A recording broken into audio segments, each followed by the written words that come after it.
don't think that we're going to get sucked back into that. Like, I can see just, you know, our farm, my father-in-law started our sister farm in '84. And we can see the difference. My husband started working there in 1984. He was 17 years old, and he can see the difference. He cannot believe the way that it's going.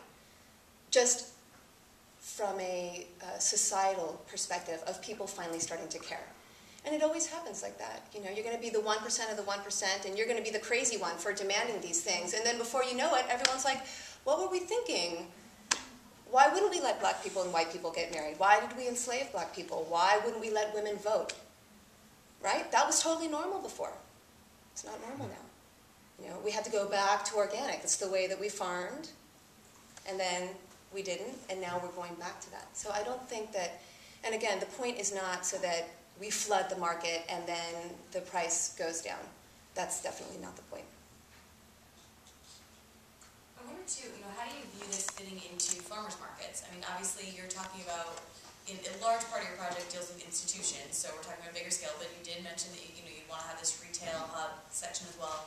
How do you see that as working within the fabric of what's going on with farmers markets and neighborhoods and community gardens? The thing for me about having like a central location farmers market that's open all week long, let's say, is that most people usually frequent their local farmers market, right? If you live in OB or Point Loma or Bay Park maybe, you kind of go to the OB farmers market and, oh, you'd love to go to the Hillcrest farmers market on Sundays, but you didn't get there because grandma came in from out of town and so you didn't get there. But there's not really any markets during the day like there are in Europe. And in Europe, the farmers markets are all kind of like during the day, from 8 to 1. And there's a lot of people out there who can do shopping at that time. Grocery stores prove that, right? Grocery stores are open during the day. It means people shop during the day. So people go to farmers markets to have an experience. If people wanted to buy food, they'd go to Albertsons. You go to the farmers market because you want to pet the dog, and you want to kiss the baby, and you want to say hi to your farmer, and you want to get out in the sun, and you want to look at the sweet peas, and you want to eat a crepe.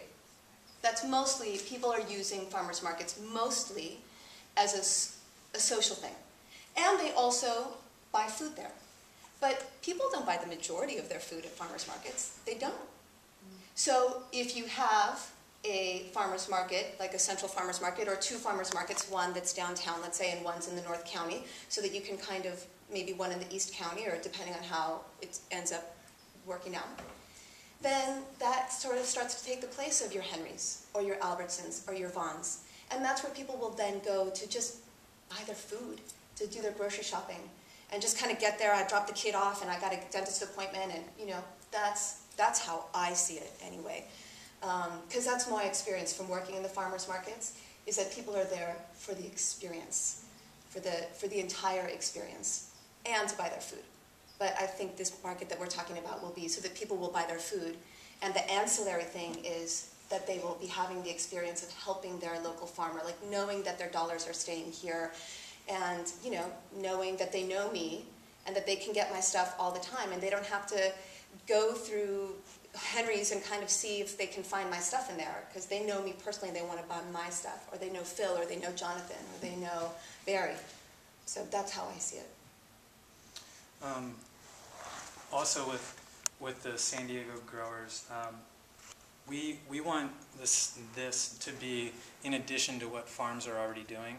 So if a farmer is already going to markets, we don't want to say, nah, you move your product this way.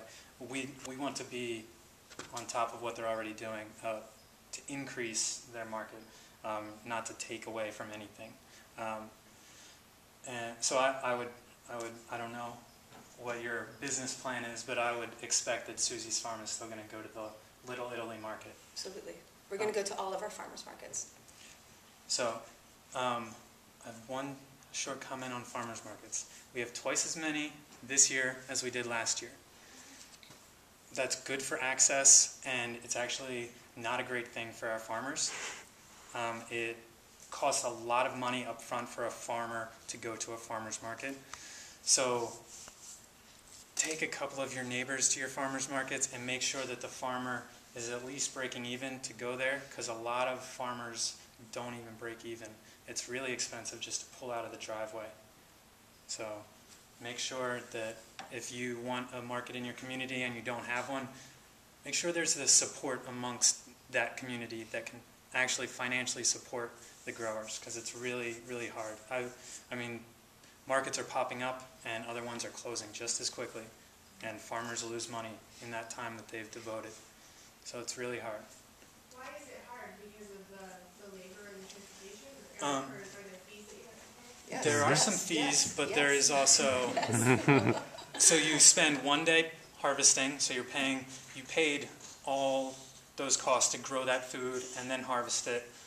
Then you pack it up. The next day you're paying someone to drive to that market, stand there and try and sell product. It rained, no one showed up, and I just lost 2 days worth of cost for this. And guess what you do with the food afterwards? Well, if you're at Susie's, you donate it to The food bank. To the food bank. Or Shopee Rising, or a lot of other places. Or you compost it, but it's a lot of loss. And with the insects situation going on, a lot of products can't be taken back to a farm. So after you take it to the market, you can't even take it back and compost it. So mostly the citrus. And the fruit fly. Right. The med- Or Fruit fly. value-added products, you wouldn't be able to take it back and say, okay, well, now we'll dry it, or now we'll make nut butter. It's like, That's right. Right. you can't even do that. That's right. So it is, and you still have to pay your stall fee. Some stall fees that you pay are based on your sales, and some are flat fee. So whether you made $77 or whether you made $700, you still got to pay the same, and it still costs you the same to get there, no matter what you made.